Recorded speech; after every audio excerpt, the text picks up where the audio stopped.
અંકલેશ્વર તાલુકાના સજોદ ગામ ખાતે સેવા સેતુ કાર્યક્રમમાં તાલુકા આરોગ્ય વિભાગ દ્વારા મેડિકલ કેમ્પનું આયોજન કરવામાં આવ્યું હતું, જેમાં વિવિધ આરોગ્યલક્ષી સેવાઓ પૂરી પાડવામાં આવી હતી તેમજ સ્વચ્છતા હી સેવા અંતર્ગત પંચાયતના સફાઈ કર્મીઓની આરોગ્ય ચકાસણી કરવામાં આવી હતી।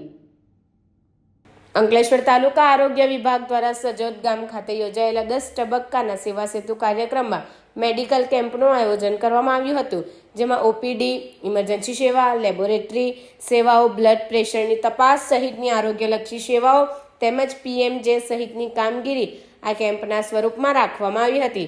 સાથે સ્વચ્છતા હી સેવાના સ્વચ્છતા અભિયાન અંતર્ગત ગ્રામ પંચાયતના ફરજ બજાવતા સફાઈ કર્મચારીઓના આરોગ્યની સંભાળ માટે તેઓના આરોગ્યની ચકાસણી કરવામાં આવી હતી। આ કેમ્પનો હાઈસ્કૂલના વિદ્યાર્થીઓ, ગ્રામજનો અને સફાઈ કર્મચારીઓએ લાભ લીધો હતો।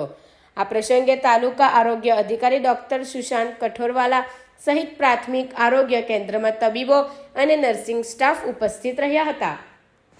નમસ્કાર, હું ડૉક્ટર સુશાંત કઠોરવાલા, તાલુકા હેલ્થ ઓફિસર અંકલેશ્વર। આજરોજ સજોદ ખાતે 10મા તબક્કાના સેવા સેતુ કાર્યક્રમમાં આરોગ્ય વિભાગ દ્વારા આરોગ્ય સેવાઓ પૂરી પાડવા માટે ઓપીડીની સેવાઓ, ઇમરજન્સી સેવાઓ, લેબોરેટરી સેવાઓ, ડાયાબિટીસ અને બ્લડ પ્રેશરની તપાસ, સિકલ સેલ એનિમિયાની તપાસ, આભા જનરેશન, પીએમજેની કામગીરી, આ તમામ પ્રકારની કામગીરી અહીં કેમ્પના સ્વરૂપમાં રાખવામાં આવેલ છે। આ ઉપરાંત સ્વચ્છતા હી સેવા અંતર્ગત સ્વચ્છતા અભિયાનમાં જે પણ સ્વચ્છતા કર્મીઓ છે એ તમામના આરોગ્યની સંભાળ માટે આરોગ્ય તપાસની આપણે કાર્યક્રમ પણ રાખવામાં આવેલો છે।